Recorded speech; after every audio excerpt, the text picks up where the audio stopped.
Good morning, everyone. It is a gorgeous morning on my front porch. The weather is perfect. It's fabulous.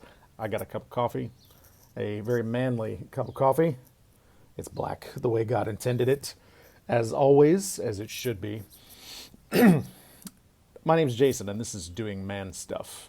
If this is your first time visiting here, click the thumbs up, click like, subscribe.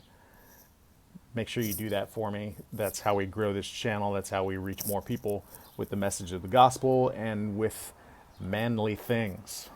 And this morning, I want to share the subject matter of a conversation that I had with a very good friend of mine over coffee earlier this week. But first, let me just say today is Sunday, and today is when we engage in the most manly of all endeavors, and that is taking our families to church. Thankfully, we're still able to do that. We're meeting in person, even in the midst of this pandemic, when so many churches have given way to a spirit of fear. We're still able to meet, and I'm very grateful for that.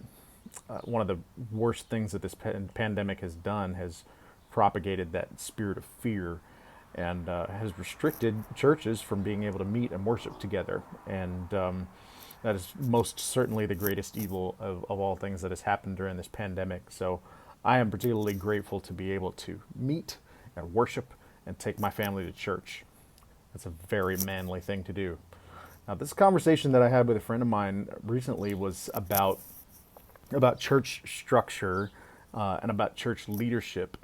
There's a point I want to make, but the conversation was really blessed, and we just had a great time, and I was thankful for that. Uh, the the beginning of that conversation really was about the pastor of a church having accountability, and I think that's really extremely critical. Even the apostles had people around them that held them accountable. They held each other accountable to certain standards and to the truth of the gospel. And I think that pastors absolutely have to have the same type of accountability within their church, whether it be a board of deacons or in a lot of churches that the church have elders. Those elders or those deacons, one of their jobs is holding the pastor accountable to the Word of God and to the truth and to right living and to the standards that are held for the office of a bishop, of a pastor, as outlined in Timothy. And it's really dangerous when a pastor is leading unilaterally in a church without any kind of accountability. It's extremely dangerous, and I'm seeing it more and more. Especially with some of the larger churches, more prominent ones. There's a lot of I don't want to say that the wrong way, but there's a lot of pastors that are leading unilaterally, and they're the ones calling all the shots. They're the ones making all the decisions. But that kind of self-centeredness, that kind of lording over the congregation without accountability, without people to bounce ideas off of and really work together in leading a church, is extremely dangerous, and it leads to a lot of problems. So we were just talking about having that accountability and what kind of people need to be deacons, what kind of people need to be elders, and really they have to be people that are just as well versed in the scriptures, if not more, than the pastor himself. And that is a huge responsibility, but it really should shape your thinking about how much you study the Word of God, even if you're not a pastor. The elders or the deacons should know just as much or more about the scriptures than the pastor does. They may not be necessarily apt to teach themselves, but they know the Word of God well enough to hold him accountable. And that is absolutely critical. And then his next point was about the possibility of corruption within a board of elders. The elders possibly making decisions behind the scenes and abusing the authority that they have. And what that means is that the membership of the church needs to be wise enough to pair that out. The membership of the church needs to be wise enough to see if there is corruption, to see if power is being mismanaged and abused.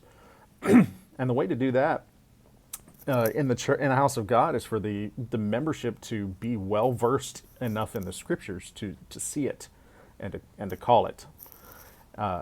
That just takes study. That really should shape our thinking about how much we're studying the scriptures a little bit more, because you gotta know the scriptures well enough to know if your elders are leading properly. You gotta know the scriptures well enough to know if your pastor is becoming full of himself and preaching for the wrong reasons, or if he's preaching false doctrine, or if he's preaching in error. You have to know the scriptures well enough to do that. So I thought it was a really wonderful conversation because it reaffirmed a lot of the thinking that I've had personally in my own study of the scriptures lately. But friends, studying the scriptures is not just noble, and the Bereans were called more noble than those of Thessalonica because they searched the scriptures daily to make sure that they knew what the truth was and that what they were hearing preached was true. That's noble. It's not just noble, though. It's absolutely critical because men can fall. We've seen that recently with Carl Lentz. We've seen lots of pastors in megachurches that are preaching outright heresy, even blasphemy. And if you're not engaging in that noble practice of studying the scriptures, you're going to miss it, and you're going to be misled, and you're going to be following in error and not even realize it. So our weight of responsibility in knowing the Word of God, our weight of responsibility in being able to share the Word of God and teach the Word of God to our children and our families and to somebody that's got questions, that weight of responsibility becomes even larger when we realize that we need to be able to see if someone's preaching something that's not true. We need to be able to know what the scriptures say about it, especially in the context of your board of deacons or your elders. They need to be devout men that can share the gospel, that can recognize biblical truth just as well, if not better, than the pastor. So if you're seeking out men to make into deacons, if you're seeking out men to be on your board of elders in the church, that's how you choose them right there. You choose men that have enough prowess in the scriptures to do the job well.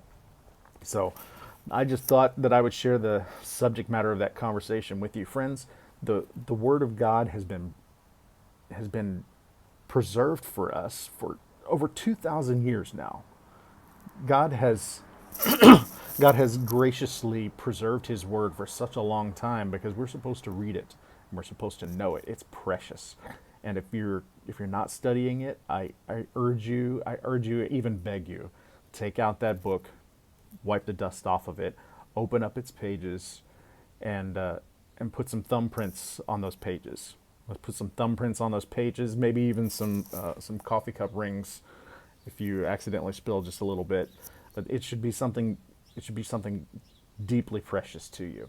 I hope that this will spur you on to reading the scriptures more today. I hope that you have a beautiful day in the Lord, and that if you're able to meet in person and meet for worship in the house of God, that I hope you are greatly blessed in doing so.